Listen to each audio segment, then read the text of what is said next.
what she does in her book, in that when you read out of Africa, you find out a lot about Isak Dinesen, also called Karen Blixen, you'll hear both names. You find an awful lot out about her without her directly telling you anything. So we have set up yet another television program in the media age to try and do something of the same thing by presenting a lot of her characters. Some of the people that you'll meet are people that she created, and others are people that she actually knew in her life. We're going to, all of those, I guess I should say, all of those character sketches are based on either out of Africa or additional reading that we did, and every one of them is introduced by a brief reading from whichever book they were primarily based on. We're going to begin the program with a little mood music, and then a statement excerpted from an essay that Isak Dinesen wrote very late in her own life, kind of explaining how she viewed Africa. And then we're going to go into our television program, This Is Your Life, and we will finish with an excerpt from Out of Africa. The rest should be fairly self-explanatory.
Into what became to me my real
to This Is Your Life. I'm not your waiter, I'm your MC. Now, let us meet this woman who felt that all things work together for the good of a human being. The Baroness Karen Blixen, or Isak Dinesen. But first, a commercial.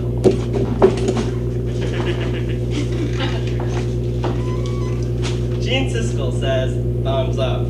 Roger Ebert says, thumbs up. Rhoda Barrett says, 4 stars. Rex Reed says, uncommonly superb, a treasure, half a star. Meryl Streep, nominated for Worst Fake Accent. Winner of 3 Academy Awards, including Best Sound. Out of Africa, a must-see for any woman who's experienced or dreamed of struggling on a 4,000-acre coffee plantation, fighting murderous giant ants, getting syphilis, separating from her husband, fighting off the attacks of grasshoppers, warding off wild lions, leopards, and tigers, dealing with the finicky, snobby antelope, or getting her hair shampooed by Robert Redford. Out of Africa, now playing in a theater near you.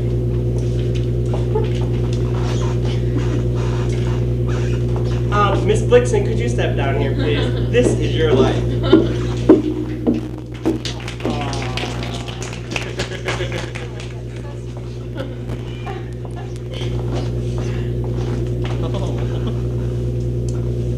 The Baroness Karen Christancy Denison Blixen, known as Tanya, or Tanya by her family, and as Asiello, Pierre Andrezel, and Isak Dinesen by her reading public, was born in Denmark in 1885.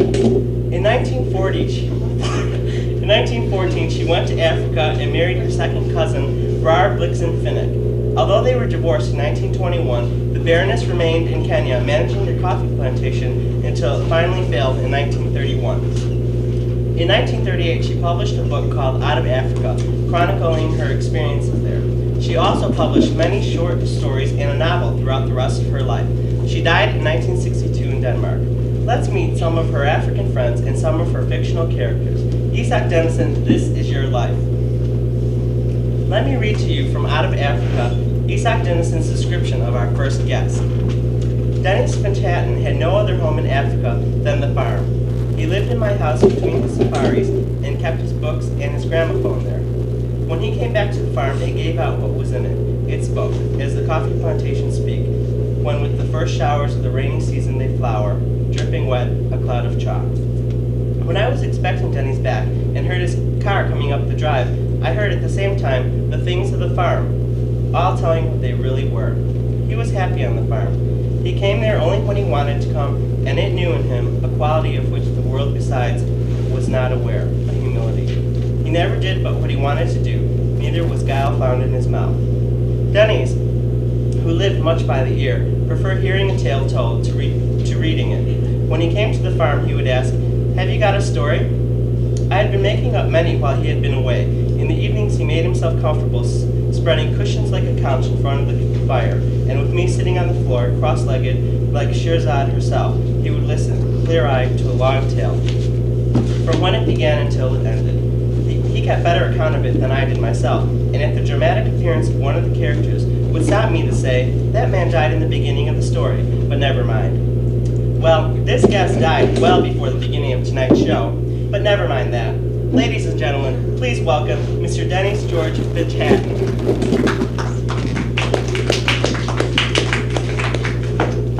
Well, hi everyone. I'd first like to say that the reports of my death have not been greatly exaggerated, actually. I died on May 14th, 1931. I got permission to lead the Great Safari in the Sky to conduct this auspicious occasion. Well, Mr. Finchatten, certainly you don't look dead. I was rather expecting the ghost of Banquet or something.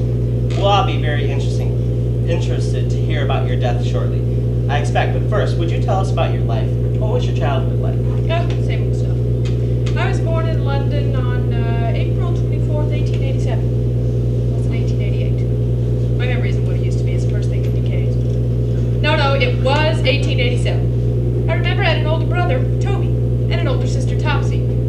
Topsy and Toby. Cute. Sounds kind of like a singing group. My father, he was an earl twice over. Well, you don't really want to hear all of this. It's rather dull. It's just a normal childhood, eating in Oxford. Africa was better. That was where I met Tanya.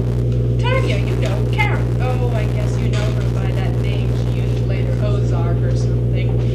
Let's see. Ran into Lulu on safari the other day,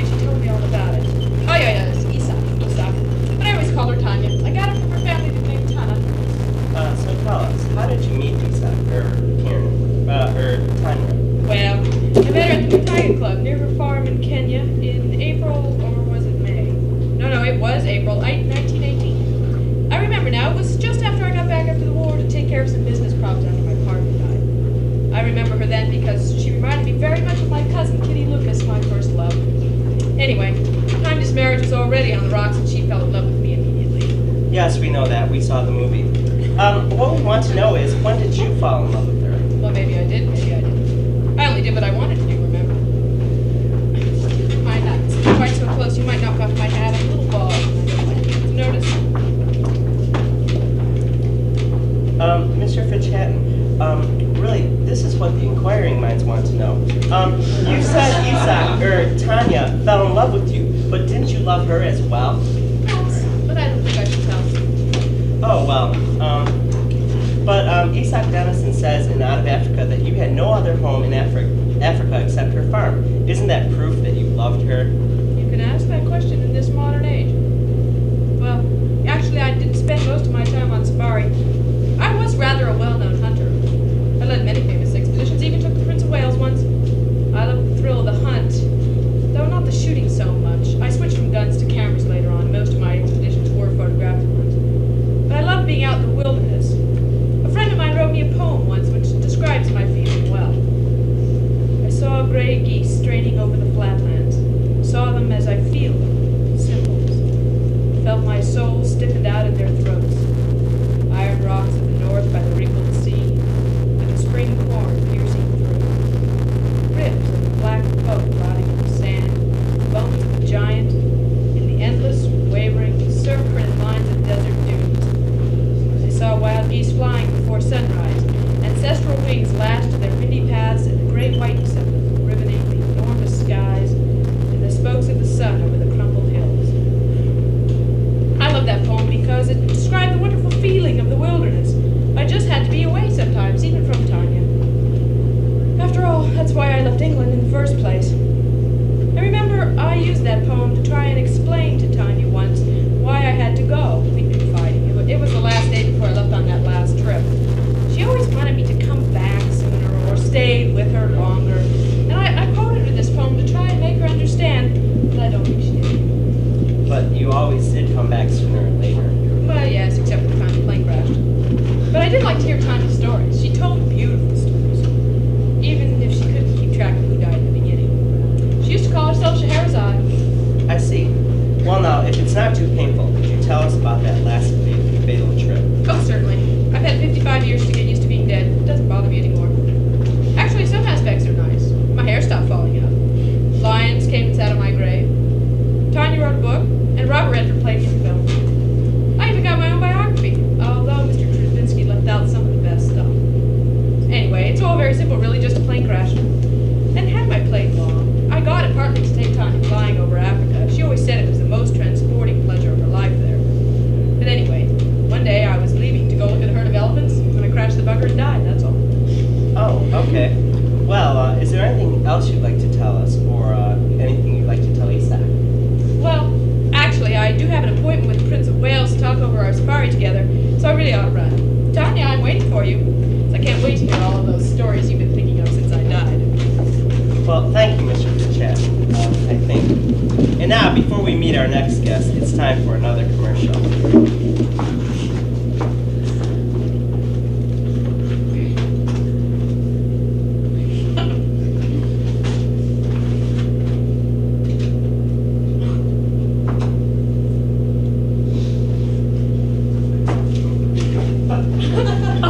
I'm talking to you from 10,000 feet above the Niagara Hills. As you can see, it's a beautiful sight. I've just signed up for the Dennis Fitzhatton crash course on flying. Not only am I learning how to fly, but I'm also learning about propellers and how to repair airplanes. I'm dead serious. This is a course you don't want to miss.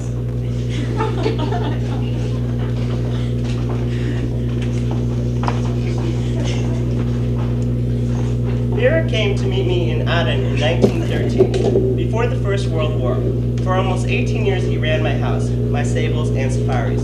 I talked to him about my worries as about my successes, and he knew of all that I did or thought. Pharaoh, by the time I had to give up the farm and was leaving Africa, saw me off in Mombasa. And as I watched his dark, immovable figure on the quay growing smaller and at last disappear, I felt as if I were losing a part of myself, as if I were having my right hand set off, and from now on would never again ride a horse or shoot with the rifle, nor be able to write otherwise than with my left hand. Neither have I since then ridden or shot. Ladies and gentlemen, please welcome our next guest, who is a very, very good friend of Isak's, Farah.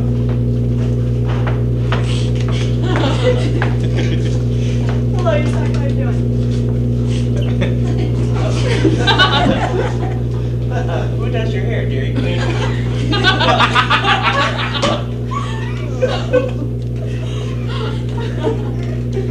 Farah, can you remember when you and Karen first met?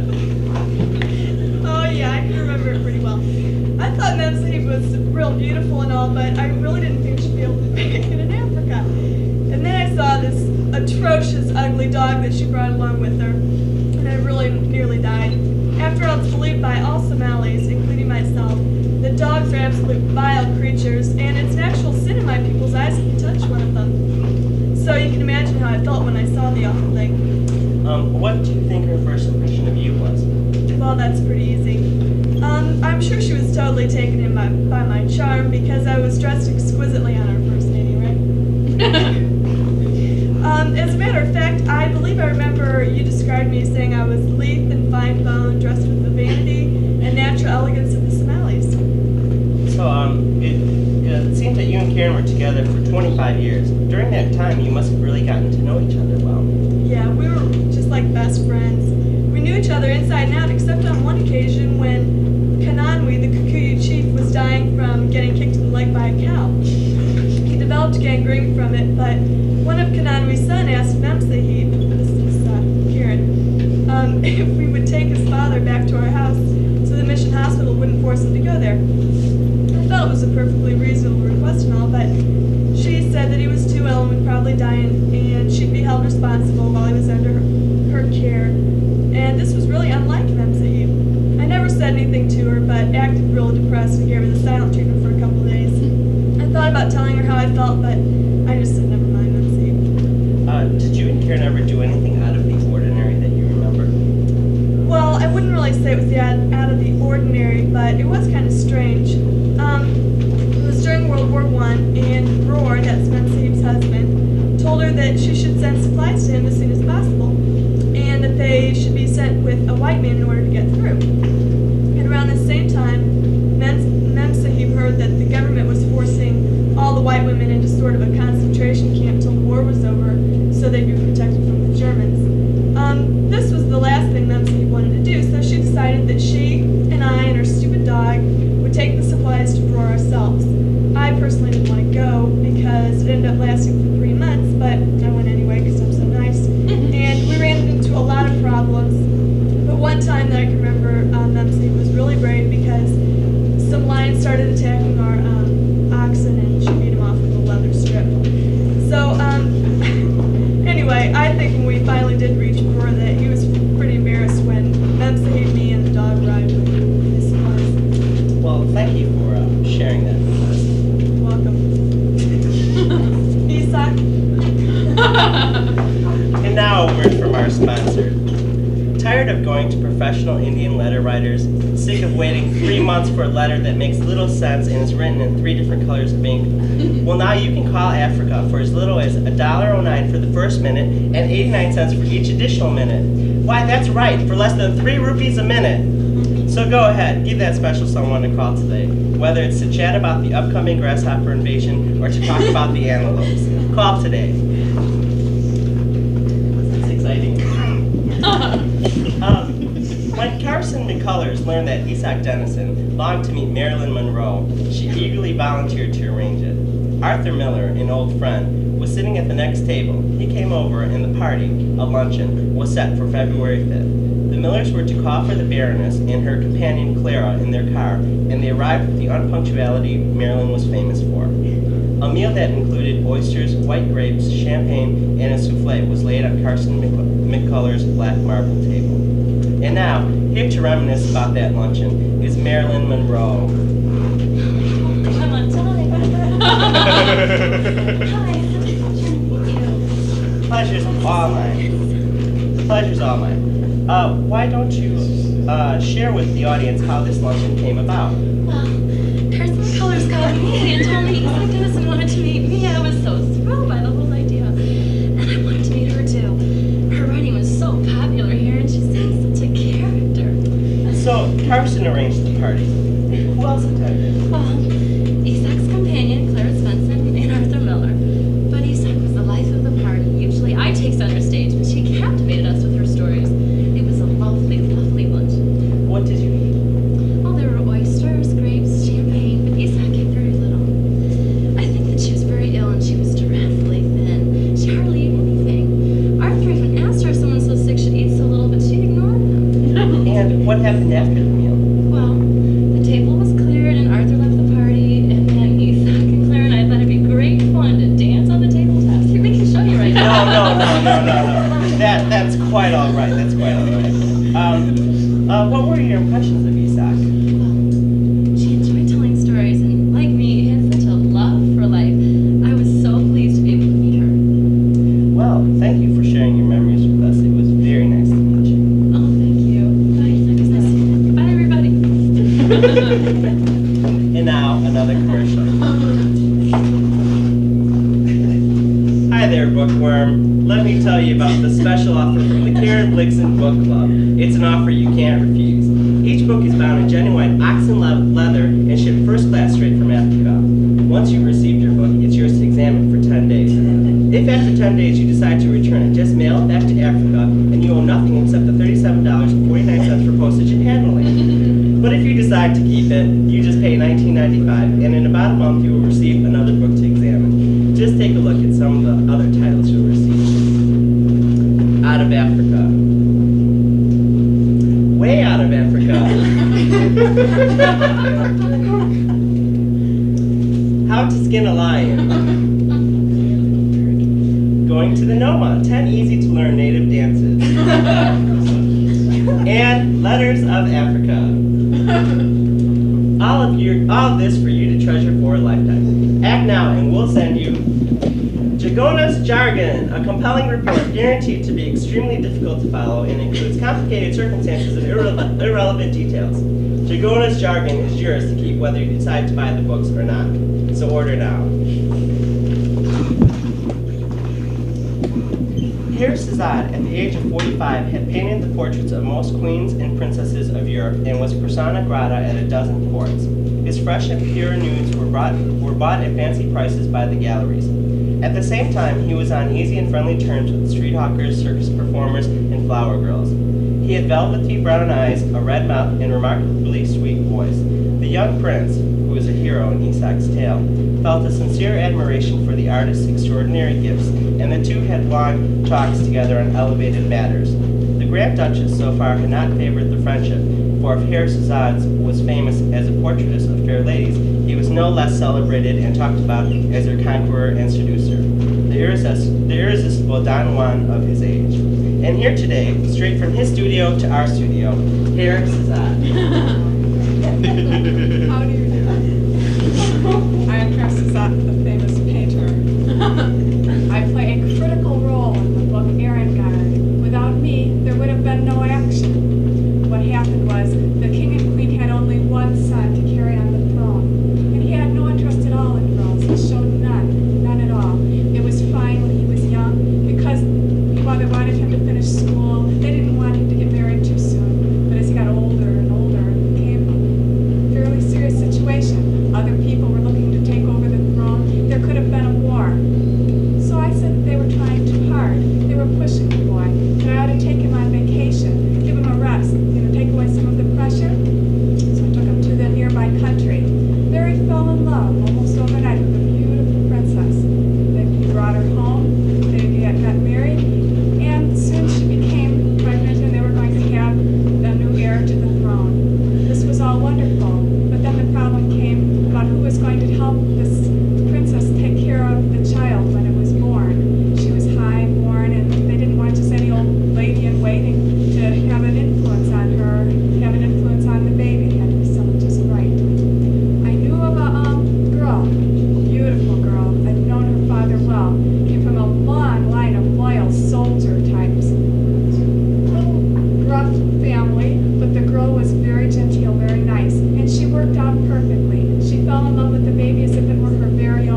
hotel and beat him to the ground before any of us could get there. Her soldier family paid off, and the baby was safe and fine. Thank you very much for sharing that tale with us. And for it's time for another commercial.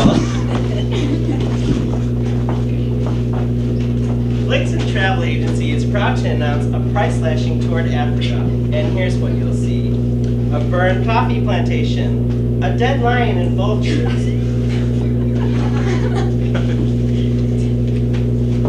naked natives, elephant chips, the Nigon Airport, and Lulu. You will see exotic native rituals, go on a big game safari, and help skin a lion. All this is waiting for you.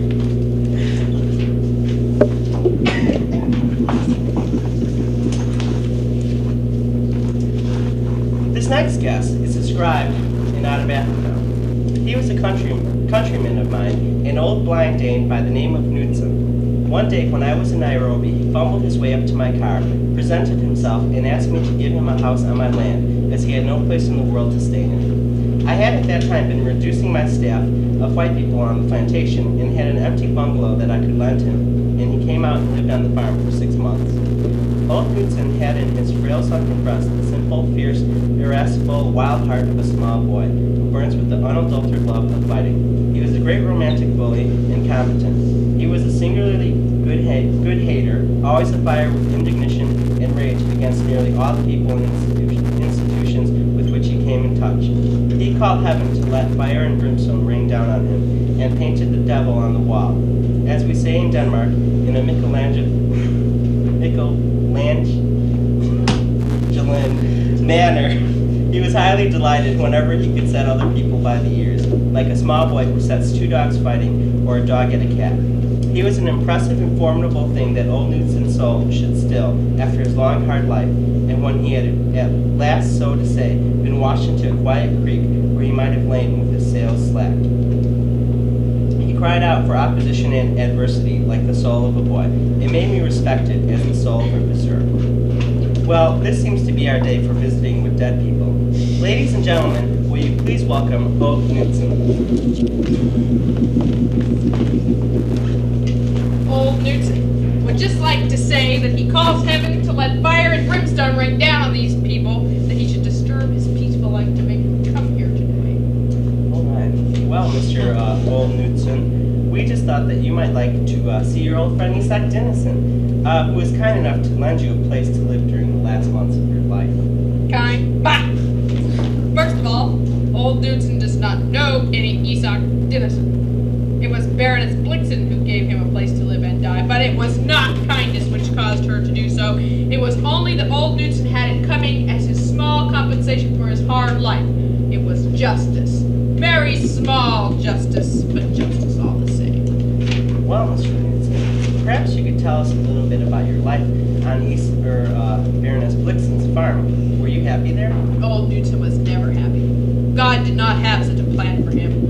Old Knudsen came to Africa to run a fishing concern on Lake Victoria, but the treachery of man destroyed it.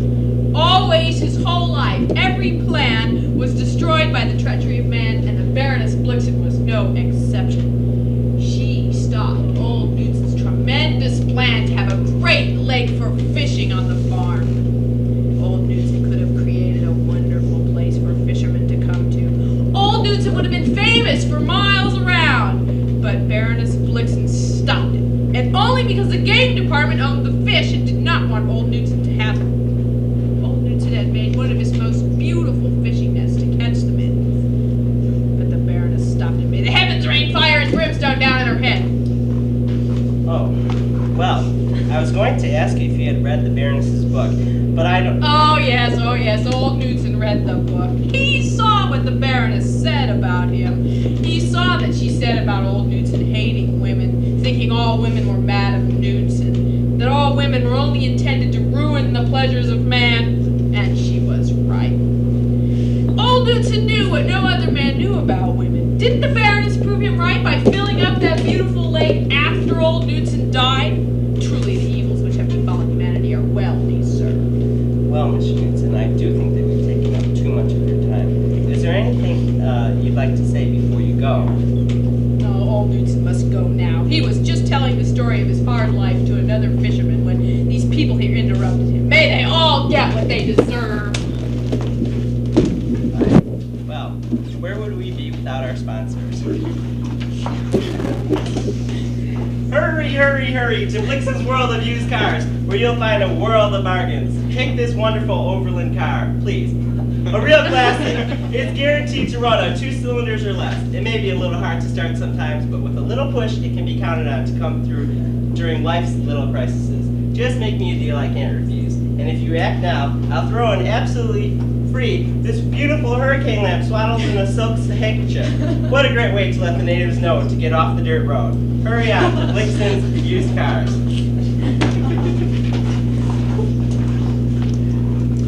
Emmanuelson told me in great detail about his journey to Tanganyika.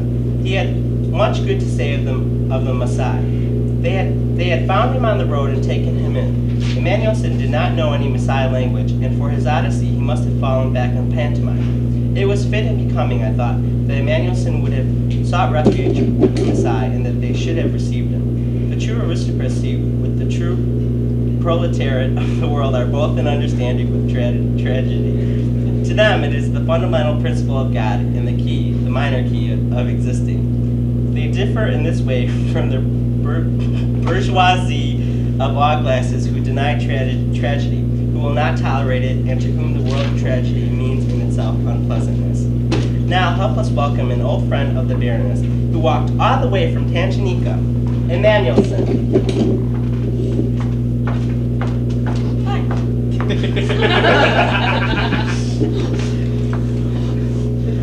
Emmanuelson, can you remember where it was that you and Karen first met? Well, let me see. Yeah, I believe it was at a hotel that I was working at as a maitre d'. And Baroness used to come in for lunch sometimes, and I would stand by her side to entertain her. And then all of a sudden, I don't know why, she started going to the other hotel in town, and I was pretty disappointed. I couldn't figure it out. Well, after that, did you see Karen at all? No, we hardly ever saw each other, but one time I was pretty desperate, and I had to go to Baroness's place and ask for a loan to get to Tanganyika. I had to leave really fast because the police were after me, but unfortunately it didn't work out, and I was arrested in Nairobi. Was that your only visit to Isak's farm? No, one other time I ran into it on my way to Tanganyika and decided to drop in. Baroness wasn't home, so I just waited on the front porch. And when she got home, I explained that I was on my way there and that I got lost. And she asked how I was going to get there. And I said that I was just going to walk. And she kept saying that it was going to be impossible for me because I'd have to travel for 6 days on the Maasai Reserve without water. And the lions were really bad at this time of the year. But she wasn't really hospitable at the beginning, but after a while she invited me to dine with her and to stay the night. So I accepted, even though I was anxious to get on my way. But I think she was pretty impressed with me at dinner when I knew the make and the year of the wine she served. And we had a pretty good chat after dinner. And she asked me why I never got a job after my position as maitre d' was over. And I said that I really didn't know much about the things that people around there were occupied with. So she asked me if I knew any bookkeeping, but I always said that I couldn't add 2 figures. So then she asked if I knew anything about cattle, but I've always been kind of afraid of cows. So she asked what I was in life, so again, I think she was pretty impressed when I told her I was an actor. And when I woke up the next morning, she gave me some food and money to take and insisted that she drive me the first 10 miles, which I thought was pretty nice because I only had 80 more to go. Was that the last you ever saw of Karen? Yeah, it was, but a couple of years later, I wrote her a letter so that I could return all the money to her and to tell her about my new job as a bartender. And I have to admit the letter was really true. Well, thank you, Emmanuelson. And now, another word from our sponsor.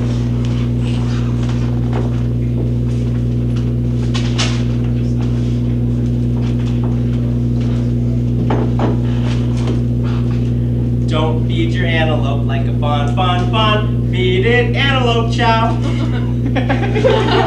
Do you have a finicky antelope at home? Does she turn her nose at the dinner bowl? Is she a Lulu to please? Well, try new antelope chow, made especially for the growing antelope.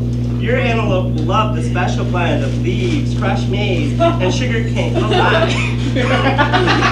This is the one meal she won't turn her nose at.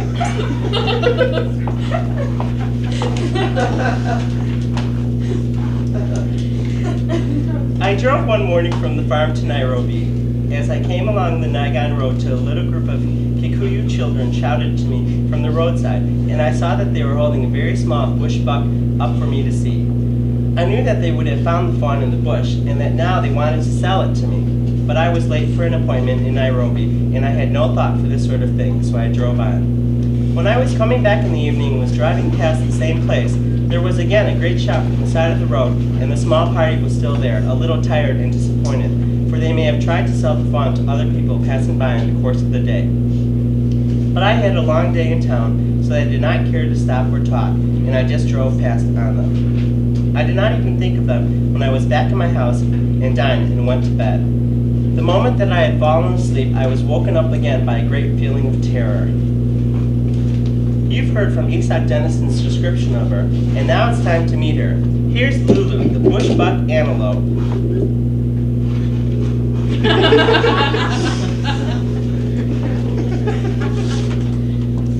Hello, Lulu. It's such a pleasure to meet you. I'm sure that it is. Why don't you tell the audience how you met Isak Dinesen? Well, these dreadful native children caught me, tied me up, and they tried to sell me along the roadside. Tanya drove by and ignored the scene. Later, I suppose she felt guilty and sent some of her servants out to find me. It's a good thing they found me, too, because she would have fired them if they had brought me back. So they took you back to Tanya's house. Yeah, and I liked it there. Usually I could get my own way. I'm a very stubborn animal, and I had the run of the house. It sounds as if you were happy there. Why did you leave? Well, sometimes I go crazy with this cooped up feeling. Then I just go outside and dance wildly in the front yard. Human companions can be, well, constraining. They fed me and kept me in at night away from the leopards. But I needed some companionship, so I left the house and found a husband. How did you feel about Tanya? Well, he wouldn't even come near the house. But I trusted them and it was food. So I would sneak up to the house in the mornings and eat the food they left for me. I tried not to be seen, but they found out I was coming and would watch for me in the morning. I'd just eat the food and go back to my family. I see. Well, I'm sorry, but this has been really interesting, but I have to go to the studio next door and rehearse for stupid pet tricks. I cannot believe they think that I would do something stupid. It was nice to see you again, Tanya. Thanks for all the good food. Lulu. Well, we have yet another commercial.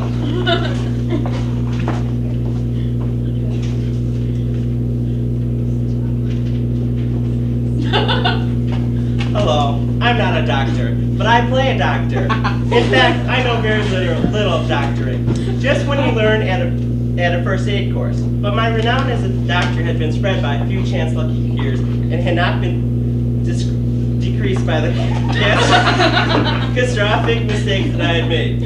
I can treat your burns, heal your sores, prescribe snuff, and bandage bullet wounds. Just stop by the farm most mornings, 9 to 10, and wait outside for the paved terrace. Let Play Doc Plus take care of all your medical needs.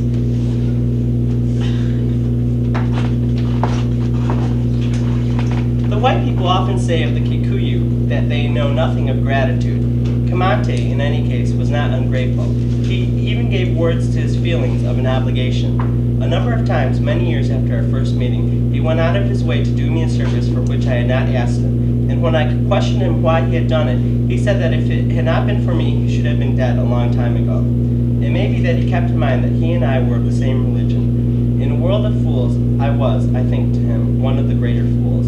But he showed me all the time great interest and sympathy, and he laid himself out to guide my great ignorance. And now, the Baroness's dear, dear friend. Yes, Baroness, we've flown in, out of Africa. Kamante! Good afternoon. My name is Kamante, and I'm Kikuyu. I've known Karen Blixen since I was a small boy. She found me on her farm. My legs were all disfigured with sores, and I wasn't much use to her.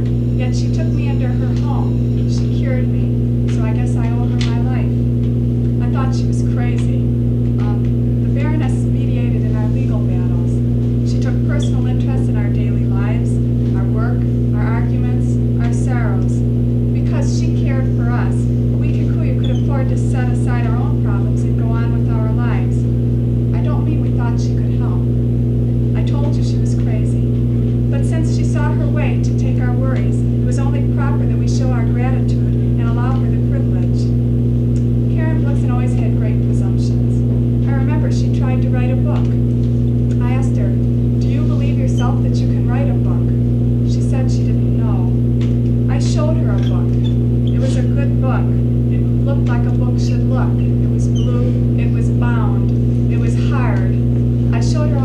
it was from the book she was trying to write, scattered papers here and there.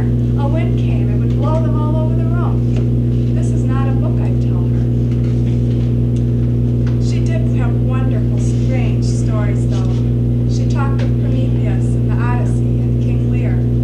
We Kikuyu can appreciate a good story. We have many of our own. I'd like to tell you a Kikuyu tale from Kenya. Wanjiru, sacrificed by her people. The sun was hot and there was no rain. The crops died. Hunger was great. This happened 1 year, and a second year, and yet a third, and the people all gathered together. They were wont to dance, and they said to each other, "Why does the rain delay in coming?" They went to the medicine man. They said, "Why is there no rain? For our crops have died, and we will starve." And he took his gourd, and he poured out the lot. And this he did many times. And at last he said, "There is a maiden who must be bought if there is to be rain. The maiden is Wanjiru. The day after tomorrow let all of you come, and each bring with you a goat for the purchase of Wanjiru." The old men and the young men gathered together, and each brought in his hand a goat. Now they all stood in a circle, and the relations of Wanjiru stood together, and she herself stood in the middle. And as they stood, the feet of Wanjiru began to sink into the ground, and she sank to her knees, and she cried aloud, "I am lost." And her father and mother also cried, "We are lost." But the people who looked on pressed close, and they pushed goats into the hands of her parents, and they stood aside. And Wanjiru sank to her waist, and she cried, "I am lost, but the rain will come." And she sank to her breast, but the rain did not come. She said again, "Much rain will come." Then she sank to her neck, and the rain came in great drops, and her people would have rushed forward to save her, but those who stood around pressed into their hands more goats, and they desisted. So she said, "My people have undone me," and sank, vanished from sight, and the earth closed over her. And the rain poured down, not as you sometimes see it in showers, but in great sheets, a deluge, so everyone hastened to their homes. And there was a young warrior who loved Wanjiru, and he lamented, saying, "Wanjiru is lost, and her own people have done this thing." And he said, "Where is Wanjiru gone? I will go to the same place." So he took his shield and put on his sword and spear, and he went to the spot where Wanjiru had vanished, and he stood there as she had stood, and his feet began to sink as hers had sank, and he sank a little slower, lower, and lower, till the ground closed over him. And he went by a long road under the earth as Wanjiru had gone, and at length he saw the maiden, but he pitied her sorely, for her state was miserable, and her clothes were ruined. And he said to her, "You were sacrificed to bring the rain. Now the rain has come, and I will take you home." So he took her on his back like a child, and brought her to the road, and they rose together into the open air. And he said, "You shall not return to the house of your people, for they have treated you shamefully." So he took her to the house of his mother, and he asked his mother to leave, but his mother said, "Why do you hide this thing from me, seeing I am the mother who bore you?" So he suffered his mother, but he said, "Tell no one that Wanjiru has returned." So she abode in the house of his mother. Then she and his mother slew goats, and Wanjiru ate the fat and grew strong. And of the skins they made garments for her, so that she was arrayed beautifully. There was a great dance, and her lover went with the throng, but his mother and the girl stayed until everyone had assembled at the dance. Then they came out and mingled with the crowd. The relations saw Wanjiru and said, "Surely this is Wanjiru who is lost." They pressed to greet her, but her lover beat them off, saying, "You sold Wanjiru shamefully." And she returned to his mother's house. But on the fourth day her family again came, and the warrior repented, for he said, "Surely they are her mother and her father and her brothers." So he paid them the purchase price, and he wedded Wanjiru, who had been lost. Thank you very much for visiting with us today. Well, that brings a close to this edition of This Is Your Life. As tradition, here's the book of your life. And thank you, Isak Dinesen. Thank you.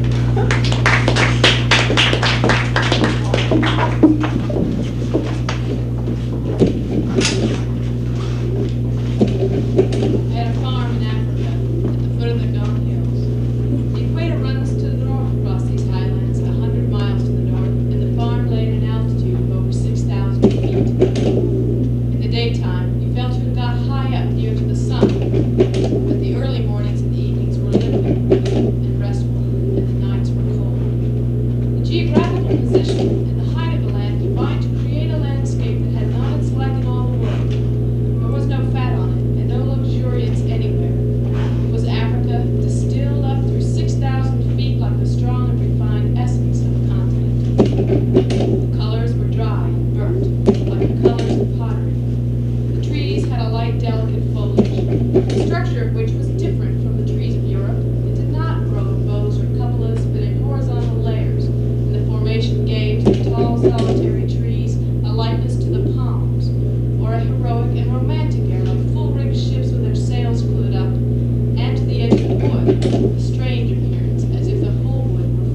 Thank you.